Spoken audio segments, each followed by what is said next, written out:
Assalamualaikum warahmatullahi wabarakatuh.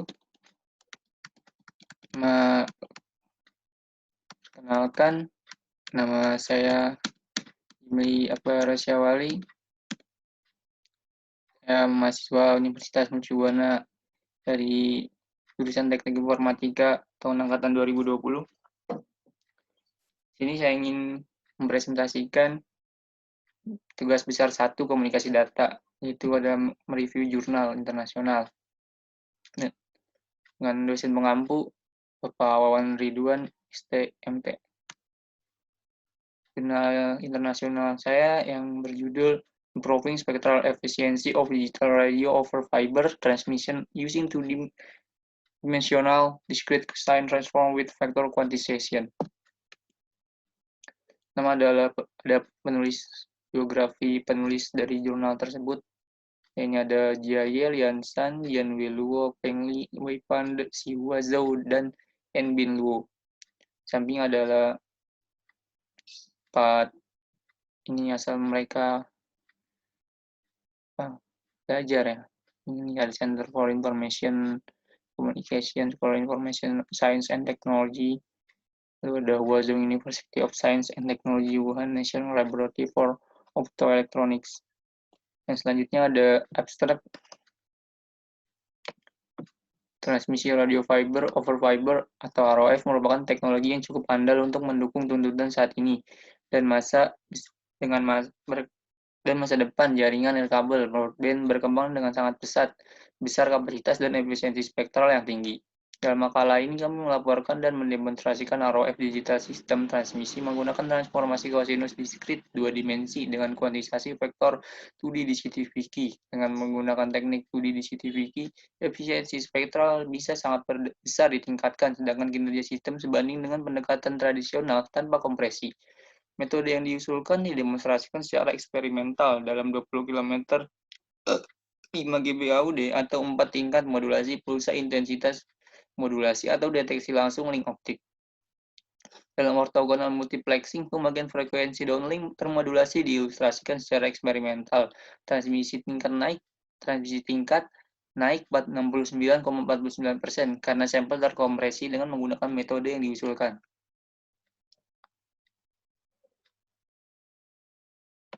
Sama adalah perkenalan terkait dengan materi ini yang itu ada dengan berkembang pesat jaringan kabel pita lebar, sumber daya spektrum pada pita frekuensi tinggi dimanfaatkan. Sementara itu, internet seluler besar-besaran yang berkembang dengan konektivitas dan throughput tinggi memiliki persyaratan yang lebih tinggi, seperti kapasitas yang lebih besar, tingkat transmisi yang lebih tinggi, dan komunikasi latensi rendah yang sangat andal. Untuk akhir ini, teknologi radio over fiber atau ROF telah menjadi solusi yang menjanjikan dan andal untuk mendukung tuntutan kemajuan. Karena keuntungan yang melekat seperti bandwidth yang besar, kerugian yang rendah, kekebalan tubuh, intervensi elektromagnetik, dan fleksibilitas. Khususnya, fungsi stasiun pangkalan dari jaringan akses radio dibingkai ulang dan dibagi untuk komunikasi radio baru generasi kelima atau 5G jaringan 5G, di mana titik pemisahan fungsi dapat dipilih berdasarkan skenario aplikasi dan spesifikasi antarmuka radio publik umum. SCPRI yang disempurnakan telah dikembangkan dapat menggunakan teknologi fronthaul seluler ROF, baik sistem transmisi ROF analog dan digital. Hingga saat ini telah diselidiki secara intensif. Sistem ROF analog memiliki karakteristik arsitektur penerima sederhana dan bandwidth tinggi efisiensi.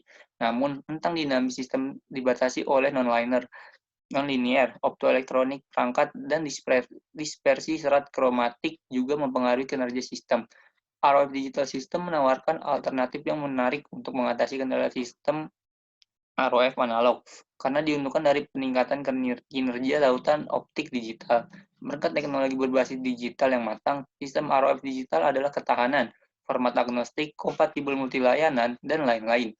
Teknik ROF digital sebelumnya menggunakan protokol CPRI di tautan fronthaul seluler menggunakan 15 bit kuantisasi modulasi kode pulsa atau PCM dan kuantisasi seragam yang membutuhkan bandwidth transmisi yang besar. Berbagai metode yang ditingkatkan diusulkan pada masalah ini, yang terutama diklasifikasikan menjadi 2 kategori. Salah satunya didasarkan pada kuantisasi skalar, seperti memanfaatkan modulasi delta sigma PCM diferensial.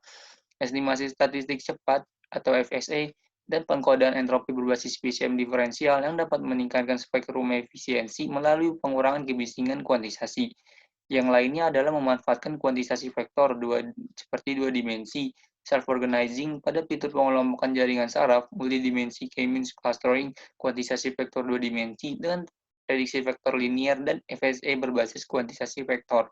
Dibandingkan dengan yang sebelumnya, kuantisasi vektor yang mengkuantisasi data input berdasarkan kelompok dapat mencapai koherensi yang lebih baik. Dalam karya ini, kami mengusulkan dan secara eksperimental mendemonstrasikan skema transmisi ROF digital menggunakan transmisi kosinus diskrit 2D dengan kuantisasi vektor 2D DCTVK dengan menggunakan yang diusulkan metode 2D DCTVK. Efisiensi spektral dari sistem transmisi dapat sangat ditingkatkan tanpa meningkatkan jumlah bit kuantisasi untuk mendigitalkan pita dasar simbol orthogonal frequency division multiplexing atau OFDM.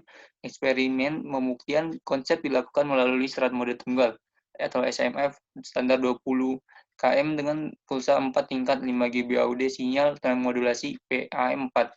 Untuk menyelidiki kinerja transmisi, eksperimen hasil menunjukkan bahwa tingkat transmisi RF digital yang diusulkan menggunakan downlink termodulasi atau OFDM meningkat sebesar 69,49% dengan kinerja yang sebanding tanpa metode kompresi. Pertama ada subjek penelitian yaitu digital sistem transmisi menggunakan transmisi kosinus diskrit dua dimensi dengan kuantisasi vektor 2D DCTVK. Dengan tujuan penelitian, skema transmisi RF digital untuk program seluler menggunakan 2D DCTVK adalah diusulkan untuk mencapai efisiensi spektral yang tinggi. Selanjutnya ada metode yang dilakukan adalah metode Frohnhout Cellular Digital dalam 5G mengacu pada jaringan komunikasi antar unit terdistribusi atau DU dan unit antena aktif atau AAU. Mengambil kasus downlink ditunjukkan pada gambar 1 seperti yang ada di samping, di mana baik pemrosesan sinyal digital mengalir pada pemancar TX DSB dari DU dan penerima RX DSB dari AAU. Diilustrasikan pada pemancar, modulasi OFDM pertama kali dilakukan pada sinyal pita dasar. Kemudian sinyal diatur dalam bingkai oleh time division multiplexing TDM untuk agregasi pembawa berikut ini. 2D DCT dan kuantisasi vektor dieksekusi. Akhirnya sinyal yang diproses dikodekan dengan PAM4 dan dimodulasi ke sumber optik melalui modulasi intensitas. Di penerima, sinyal yang diterima dengan deteksi langsung diproses oleh operasi yang berlawanan sebelum mengirim ke front-end frekuensi radio. Konkretnya, 2D DCT mengubah sinyal dari domain spesial ke domain frekuensi dan melewati dengan pemadatan energi. Matriks vektor dua dimensi A, SLI, SKI dibangun oleh komponen impulse dan quadrature dari sampel OFDM. Seperti yang ditunjukkan pada gambar 2A, SLI sama dengan nyata, SI dan SKI sama dengan bayangan, SI. Kemudian dilakukan 2D DCT dari matriks vektor A sebagai berikut. BPQ sama dengan PAQ M1M sama dengan 0N1N sama dengan 0AMN COS 2M plus 1 P2 MKAR NA dalam kurung 2N plus 1 Q 2N0 PM1,0 Q N1 dalam kurung 1 seperti pada gambar di bawah ini hasilnya. Selanjutnya adalah ukuran matriks vektor A. AMN adalah nilai sampel input dari A. BPQ ada frekuensi output koefisien berarti yang ditunjukkan pada gambar 2B. Jumlah koefisien frekuensi keluaran sesuai dengan nilai spasial input. Dapat dilihat dari gambar 2B. Seperti berikut ini. Ini adalah gambar dari 2B. Nah, selanjutnya adalah proses kuantisasi vektor dua dimensi seperti yang dijelaskan di atas dapat dibagi menjadi dua tahapan, yaitu yang pertama ada desain buku kode offline dan pencarian kata kode waktu nyata secara online. Untuk jenis sinyal dengan parameter yang sama, buku kode bersifat universal dan dapat dibuat secara offline dengan melakukan dua dimensi algoritma pengelompokan K-means pada set faktor pelatihan input. Setelah membuat kode book, sinyal vektor yang tidak terlatih dapat dengan mudah dikuantifikasi secara real time dengan mencari kode word di kode book dengan distorsi minimum. Kemudian pada metode 2D DCTVK yang diusulkan, DCT diturunkan oleh transformasi Fourier discrete atau DFT yang dapat dilakukan oleh Fourier kecepatan algoritma transform atau FFT dengan ukuran sinyal input 2M dikali 2N.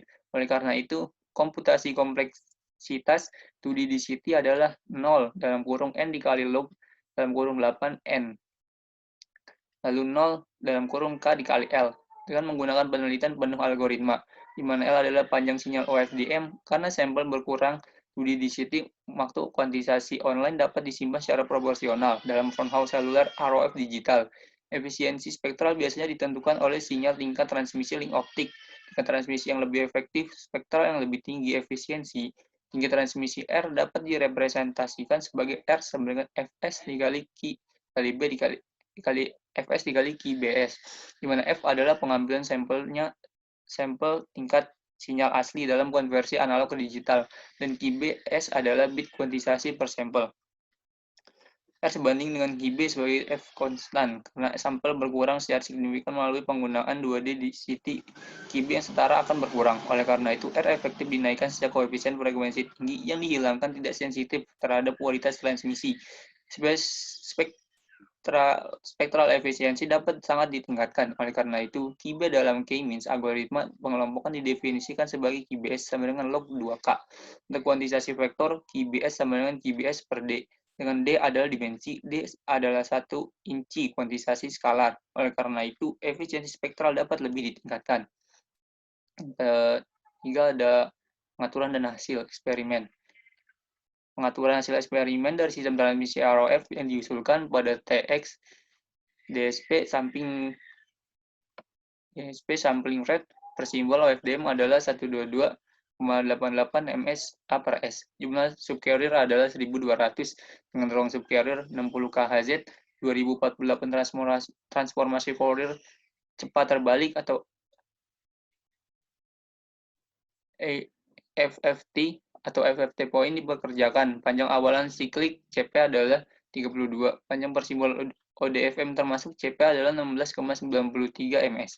Modulasi amplitudo kuadratur MARY MKIM memerintahkan untuk subkanal OFDM bervariasi antara 4,16,64 dan 256.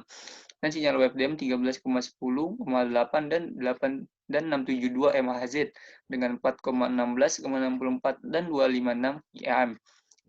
Digabungkan dengan menggandakan bingkai wadah A dikali C yang berbeda dalam domain waktu. Masing-masing algoritma 2D DCTVQ yang dirinci di bagian sebelumnya dieksekusi. Kecepatan baut dari sinyal PAM4 yang ditransmisikan adalah 5 GBAUD. Atau setelah itu generator bentuk gelombang sewenang-wenang. AWG 65 dikurang GS A per S. Digunakan untuk mengunduh sinyal PAM untuk sebuah cahaya gelombang yang dipancarkan oleh laser linewidth sempit antara 1550 nm, 10 dBm. Disuntikan ke max gender modulator atau MZM 40 GHz dan dimodulasi oleh sinyal yang diperkuat di AWG. A20 km SMF standar digunakan untuk mengirimkan sinyal optik. Kemudian sinyal optik dideteksi oleh fotodetektor atau PD 15 GHz. Sebuah atenuator optik variabel VOA ditempatkan sebelum PD adalah dikhususkan untuk menyelesaikan daya optik yang diterima atau ROP untuk mengukurkan kinerja sistem. Sinyal yang diterima ditangkap oleh osiloskop penyimpangan digital DSO 40 GSA per S. Pada RX DSP equalizer umpan balik keputusan dengan 41 ketukan umpan maju dan 7 ketukan umpan balik digunakan untuk memulihkan sinyal PAM4. Algoritma 2D DCTVQ terbalik dijalankan dan sinyal adalah diagregasi dengan demodulasi TDM. Sinyal WebDM pemulihan demodulasi ke sinyal digital baseband untuk menganalisis besarnya faktor kesalahan atau AVM dengan tingkat kesalahan bit BR kinerja sistem. Pertama, di kinerja sistem terkait dengan rasio cadangan dari koefisien 2D, density, dan laju urut pelatihan. N dari kuantitasasi vektor 2D dianalisis seperti yang ditunjukkan pada gambar. 4 pada sistem RF digital, 16 QAM pada QBS 5. Dapat dilihat dari gambar 4A. Ketika kurang dari 58% dan menurun, EVM meningkat tajam karena bagian dari koefisien frekuensi yang dibuang membawa informasi sampel OFDM. Ketika lebih besar dari 58,25%, EVM hampir stabil dengan BR sinyal digital baseband sama dengan 0. Dan semakin banyak rasio urutan pelatihan, semakin baik EVM. Grafik konstelasi pulih daripada 0,05, 0,3, dan 1. Ditunjukkan pada gambar 4B, 4C, 4D masing-masing karena adalah 59%. Ketika lebih dari dan sama dengan 0,3, IVM sangat bervariasi perlahan dengan BER 0. Oleh karena itu, diambil sebesar 59% dan 0,5 dalam percobaan. Untuk dari 59%, yaitu sampel sinyal dikompresi hingga 59%, sehingga tingkat transmisi efektivitas sistem dapat ditingkatkan sebesar 69,49%. Gambar di atas adalah contoh dari gambar A, B, C, dan D ada di gambar bawah ini. Kemudian ada skema kinerja kuantisasi kompresi 2D di CTVK yang diusulkan dibandingkan dengan algoritma kuantisasi vektor 2 dimensi yang ada tanpa kompresi. Adalah diteliti pada sistem transmisi ROF digital SMF standar 20 km 16 km seperti ditunjukkan pada gambar 5. Parameter rinci untuk algoritma pengelompokan K-means 2D sama dengan untuk skema 2D peningkatan bit kuantisasi per sampel QBS. Ketika QBS lebih besar dari atau sama dengan 5, maka IVM dari sistem yang diusulkan sebanding dengan yang hanya menggunakan algoritma clustering, means 2 dimensi. Tapi radio kompresi sistem yang menggunakan 2D di CTVK lebih unggul daripada menggunakan 2D K-means pengelompokan, seperti ditunjukkan pada gambar 5. Rasio kompresi didefinisikan sebagai V per U dikali 100%, di mana V dan U menunjukkan jumlah QB dengan dan tanpa metode kompresi masing-masing. Seperti ini ada contoh gambar A dan B, seperti yang dijelaskan pada slide sebelumnya. Selanjutnya adalah kurva BR dari sinyal PAM 4 untuk casing optical back-to-back atau B2B dan standar 20 km transmisi SFM diukur seperti yang ditunjukkan pada gambar 6. Kasus BR, kasus B2B sedikit lebih baik daripada transmisi serat optik.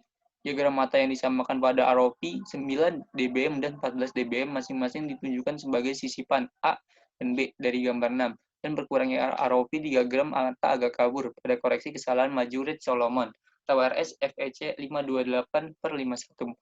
Batas 5 dikali 10 dikurang 4. ROP sekitar 13,08 dBm untuk transmisi SMF. Ketika RSFC digunakan transmisi bebas kesalahan dan dicapai untuk BR kurang dari 5 dikali 10 dikurang. Ini ada contoh gambar yang menjelaskan di slide tadi ya. Selanjutnya ada QB ditetapkan sebagai 4, 5, dan 6, dan 7 untuk 4 km, 16 km, 64 km, dan 256 km masing-masing. Dari gambar 7A, transmisi jarak pendek serat optik memiliki sedikit dampak terhadap kinerja sistem dibandingkan dengan kasus B2B. Dan semakin tinggi order MKM semakin besar BR. Dari gambar 7B, EVM sedikit berubah ketika ROP lebih dari min 11 dBm. Karena ROP kurang dari 11 dBm, EVM meningkat pesat. Menurut ambang batas EVM dari ketentuan 3 GPP, yaitu ada 13,5%, 12,5%, 8%, dan 3,5% untuk 4 km, 16 km, 64 km, dan 256 km masing-masing. ROP untuk 4 km, 16 km, dan 4 km, dan 256 km di sistem ROP SFM standar 20 km dibatasi sekitar 13,71, 13,23, 12,51, dan 11,14 dBm masing-masing. ROP terbatas dapat diturunkan lebih lanjut ketika FEC diperkenalkan. Terakhir ada kesimpulan. Singkatnya, skema transmisi RF digital fronthaul seluler menggunakan 2D DCT-VK adalah diusulkan untuk mencapai efisiensi spektral yang tinggi. Pengoperasian skema yang diusulkan ditunjukkan untuk eksperimental untuk sistem termodulasi OFDM dengan 4 pemetaan QAM yang berbeda. Secara khusus, kinerja FPM 256 QAM dicapai di bawah 2% pada QB7. Juga kinerja sistem berbanding dengan pendekatan yang ada.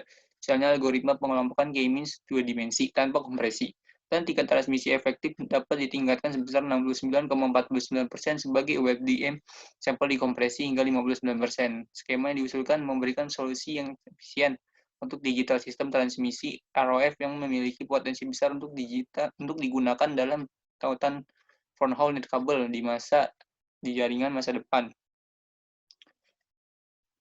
Selanjutnya ada tabel referensi. Itu ada 1 hingga 23. Mungkin itu saja yang dapat saya sampaikan. Kurang lebihnya mohon maaf. Assalamualaikum warahmatullahi wabarakatuh.